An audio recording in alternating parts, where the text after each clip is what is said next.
샬롬. 오늘도 주님의 평강이 여러분과 함께하기를 축원합니다.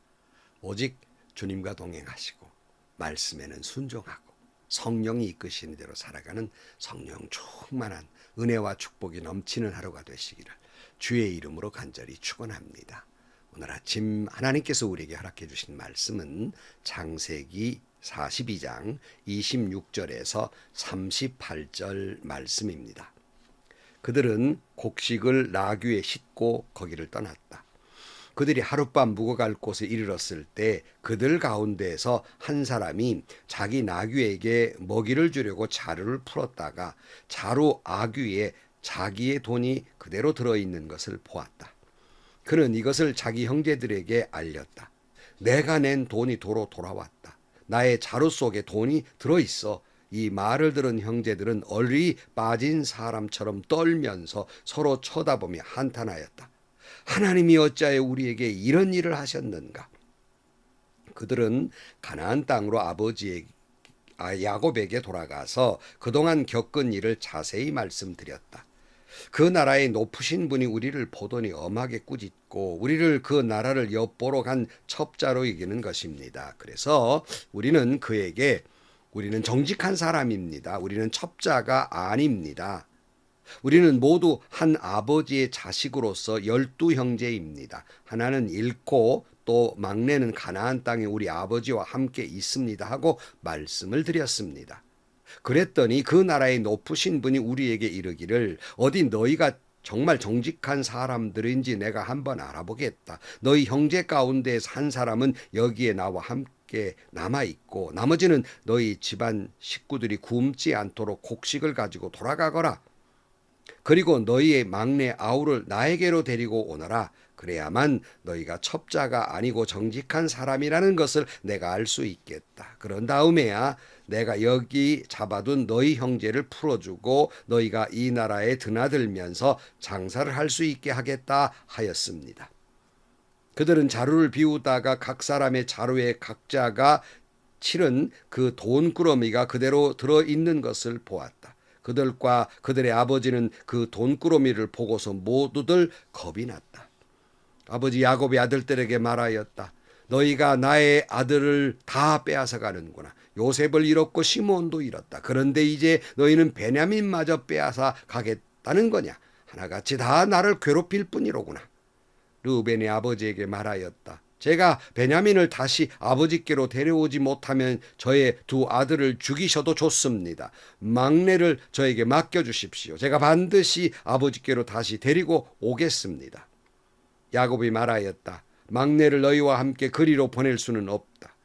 그 아이의 형은 죽고 그 아이만 홀로 남았는데 그 아이가 너희와 같이 갔다가 또 무슨 변을 당하게라도 하면 어찌하겠느냐. 너희는 백발이 성성하니 늙은 아버지가 슬퍼하며 죽어서 스월로 내려가는 꼴을 보겠다는 거냐. 아멘. 자, 요셉은 자기 형제 중에서 시므온만 남겨두고 형들을 고향으로 돌려보내면서 풍족하게 보내지요. 42장 25절 말씀, 요셉은 사람들을 시켜서 그들이 가지고 온 통에다가 곡식을 채우게 하고 각 사람이 낸 돈은 그 사람의 자루에 도로 넣게 하고 또 길에서 먹을 것을 따로 주게 하였다. 요셉이 시킨 대로 다 되었다. 그들은 곡식을 나귀에 싣고 거기를 떠났다. 주님이 이렇게 말씀하신 적이 있어요. 마태복음 5장 38절 말씀에 눈은 눈으로 이는 이로 갚아라 하고 말한 것을 너희는 들었다. 그러나 나는 너에게 말한다. 악한 사람에게 맞서지 말아라. 누가 내 오른쪽 뺨을 치거든 왼쪽 뺨마저 돌려대어라. 너를 걸어 고소하여 내 속옷을 가지려는 사람에게는 겉옷까지 내어 주어라. 누가 너더러 억지로 오리를 가자고 하거든 심리를 같이 가주어라. 내게 달라 하는 사람에게는 주고 내게 꾸려고 하는 사람은 물리치지 말아라. 내 이웃을 사랑하고 내 원수를 미워해라 하고 말한 것을 너희가 들었으나 난 너에게 말한다. 너희 원수를 사랑하고 너희를 받게 하는 사람을 위하여 기도하여라. 그래야만 너희가 하늘에 계신 너희 아버지의 자녀가 될 것이다. 아버지께서는 악한 사람에게나 선한 사람에게나 똑같이 해를 떠오르게 하시고 의로운 사람에게나 불의한 사람에게나 똑같이 비를 내려주신다. 너희를 사랑하는 사람만 너희가 사랑하면 무슨 상을 받겠느냐? 세리도 그만큼은 하지 않느냐? 또 너희가 너희 형제 자매들에게만 인사를 하면서 지내면 남보다 나을 것이 무엇이냐? 이방 사람들도 그만큼은 하지 않느냐? 그러므로 하늘에 계신 너희 아버지께서 완전하신 것 같이 너희도 완전하여라. 자, 이 말씀을 왜 읽냐면 요셉은 형제들에게 눈에는 눈으로 이에는 이로 갚지 않았다는 말이에요. 요셉은 속옷을 달라고 송사하는 사람에게 겉옷까지 주면서 더 풍요롭게 풍족하게 그들을 고향으로 보냅니다. 자기를 주려했던 원수들을 살려 보냅니다. 사랑으로 갚습니다. 주님 이렇게 말씀하셔서 그렇게 하는 것이 하나님의 자녀가 되는 것이다. 이렇게 말씀합니다. 저는 늘 이런 말을 늘 하고 살아요. 그건 뭐냐면 내 품으로 들어온 사람도 사랑스럽고 잘 대해야 하지만 여러 가지 이유로 내 품을 떠나는 사람도 너무 그렇게 고깝게 생각하지 말고 내 품을 떠나는 사람에게는 더 잘 대해 주어라, 풍요롭게 주어라는 말을 늘 합니다. 그래서 자신도 실천하려고 몸부림치면서 물론 저희 교회에 등록해 오신 성도 한 분 얼마나 귀합니까? 간절히 기도해 드리지만 혹여 여러 가지 이유로 저희 교회를 떠나려 한다고 생각하고 제 목양실에 찾아온 분이 계시다면 저는 더 그분을 잘했다고 가서 잘 신앙생활하라고 더 축복해서 보내드립니다. 재밌는 건요. 그랬는데 몇 년 후에 다시 돌아오세요. 여러분 속옷을 달라 하면 겉옷까지 주시기를 바랍니다. 오리를 가자면 십리까지 가시기를 바랍니다. 오른뺨을 따르면 왼뺨도 돌려대기를 바랍니다. 여러분에게 달라 하면 그냥 보내지 말고 구워달라 그래도 그냥 보내시지 말기를 바랍니다. 원수도 사랑하시기를 바랍니다. 이런 사람이 하나님의 사람이라고 주님이 말씀하셨습니다. 자, 오늘 27절 그들이 하룻밤 묵어 갈 곳에 이르렀을 때에 그들 가운데에서 한 사람이 자기 나귀에게 먹이를 주려고 자루를 풀었다가 자루 아귀에 자기의 돈이 그대로 들어있는 것을 보았다. 그는 이것을 자기 형제들에게 알렸다. 내가 낸 돈이 도로 돌아왔다. 나의 자루 속에 돈이 들어있어. 이 말을 들은 형제들은 얼이 빠진 사람처럼 떨면 서로 쳐다보며 한탄하였다. 하나님이 어찌하여 우리에게 이런 일을 하셨는가. 자, 얼마 전 가서 하룻밤 묵게 됐는데 한 형제 중에 한 사람이 이제 짐승들에게 먹이를 주려고 자루를 풀었더니 자기들이 그 곡식값을 낸 돈이 그대로 들어있는 겁니다. 이걸 발견한 형제들의 반응이 뭐예요? 덜덜 떨었어요. 서로를 보고 한탄했습니다. 얼이 다 빠졌어요. 너무 놀래가지고. 그리고는 하나님을 원망하기까지 합니다. 자, 이 반응은 하나님을 모르는 사람, 은혜를 모르는 사람의 삶의 모습이에요. 아니 더 나아가서 믿는다고는 하지만 진정으로 하나님의 말씀을 바로 알지 못하고 하나님 말씀대로 살지 못한 사람들의 태도입니다. 왜냐하면 요셉은 좋은 의도로 하나님의 말씀대로 선의를 가지고 형제들에게 곡식까지 넉넉히 주고 그들이 돈까지 다시 돌려줍니다. 좋은 의미입니다. 그러나 형제들은 이것을 이해할 수 없었어요. 이해하지도 못했어요. 그래서 이 왜 이런 일이 있느냐 하는 거예요. 왜냐하면 이 형제들은 상상할 수도 없는 그런 일이 벌어졌기 때문에요. 요셉이 자기들에게 후히 주었다는 생각보다는 전혀 세상적인 가치관이나 삶의 태도는 이런 일은 있을 수가 없는 거예요. 아니 여러분 세상적인 생각에 남이 나의 오른뺨을 때렸는데 냅다 가서 두들겨 패야지 어떻게 왼뺨을 돌려댑니까? 세상에는 있을 수도 없고 상상할 수도 없는 일입니다. 아니 누가 내 속옷을 빼앗아 가려는데 안 뺏기려고 그저 아귀다툼하고 싸워야 되는데 겉옷까지 주어요? 세상에는 있을 수 없고 상상이 안 되는 일입니다. 자, 그런데 이런 일이 벌어졌어요. 세상 사람들은 어떻게 생각할까요? 그건 꼭 요셉의 형제들처럼 똑같아요. 분명히 무슨 의도가 있는데 뭔가 이게 문제가 있어 하는 색안경을 끄고 본다는 사실이에요. 왜냐하면 이해할 수 없어요. 상상도 못해요. 자기들 그렇게 안 살았기 때문에 그래요. 로마 12장 17절 말씀 아무에게도 악을 악으로 갚지 말고 모든 사람이 선하다고 생각하는 일을 하려고 애쓰십시오. 그러니까 바울은 악을 악으로 갚지 말고 선으로 갚으라고 그랬어요. 이건 세상의 논리는 있을 수 없는 일이에요. 상상할 수도 없는 일이에요. 오히려 세상은 악을 악으로 갚을 뿐만 아니라 선의마저 곡해를 하고 악한 생각으로 해석하고 악으로 갚는 세상이기 때문이에요. 분명 다른 의도가 있다. 뭐 꿍꿍이 속에 있으니까 저 사람이 이런 일을 하지. 어떻게 저 사람이 천사도 아니고 이럴 수 있느냐라고 생각하는. 어떻게 저 사람이 겉옷까지 나에게 줄 수 있으며 내가 때렸는데 나머지 뺨까지 나한테 돌려대. 분명히 뭐가 꿍꿍이 속에 있어라고 악하게 해석하게 됩니다.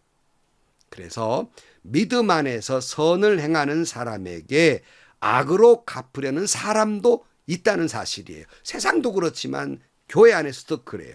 왜냐하면 항상 악한 생각을 하고 살기 때문이에요. 예수를 믿어요. 예수를 믿고 교회는 다녀요. 그러나 교회를 다니면서도 믿는 마음으로 주님의 마음으로 살아가는 것이 아니라 여전히 세상의 마음, 악한 마음을 품고 살기 때문에 교회 안에서마저도 남의 선의를 악하게 곡해하고 악을 악으로 갚으려 한다는 말씀입니다. 저 집사님, 저 장로님, 저 목사님 뭔가 꿍꿍이 속에 있어. 이럴 리가 없는데 뭔가 문제가 있어. 그 뭐지? 이렇게 생각을 하는 거예요. 정말 악한 생각입니다. 그래서 그러다 보니까 형제들처럼 얼이 빠진 사람, 두려워 떠는 사람이 되는 거예요. 편하는 일이 하나도 없어요. 그러나 여러분, 악을 악으로 갚지 말고 선으로 갚으시기를 바랍니다. 아니, 혹 그 사람이 분명히 나에게 악한 의도가 있고 명명백백해요. 그러나 여러분 선하게 해석하고 악하게 돌려주지 마시고 선으로 돌려주시기를 바랍니다. 혹여 상대의 선의를 내가 혹시 악하다고 생각하는 건 아닌지 다시 한번 생각하고 내가 저에게 혹시 내가 저의 선의를 악하게 해석해서 죄를 짓는 것은 아닌지 늘 생각해야 한다는 것입니다. 늘 이런 마음으로 예수님 마음으로 살면 여러분 세상은 아름답습니다. 이런 마음으로 살면 세상은 살만해요. 참 아름다운 세상이에요. 이런 마음으로 살면 싸움이나 투쟁보다는 평화가 임하게 될 것입니다. 그런데 여기 요셉의 형제들은 얼이 다 빠졌어요. 뭐 흔히 조금 좋지 않은 말입니다. 넋 빠진 사람이 돼버린 거예요. 두려워 떨었어요. 급기야는 하나님마저 원망하게 됩니다. 요셉의 형들은 고향으로 돌아가 그동안 겪은 일을 아버지에게 자세히 고합니다. 그리고는 또 겁을 내요. 35절. 그들은 자루를 비우다가 각 사람의 자루에 각자가 치른 그 돈꾸러미가 그대로 들어있는 것을 보았다. 그들과 그들의 아버지는 그 돈꾸러미를 보고서 모두 겁이 났다. 그러니까 여러분 세상에 악한 마음으로 사는 사람은 늘 겁이 나요. 그냥 늘 투쟁적인 거예요. 겁이 나서. 제가 늘 이렇게 말하죠. 여러분 큰 도사가 집을 잘 지킵니까? 조그마한 그저 강아지가 집을 잘 지킵니까? 여러분 조그마한 강아지가 더 싸나워요. 왜 그런 줄 압니까? 자신이 없기 때문이에요. 겁이 나니까 더 물어대고 더 짖는 거예요.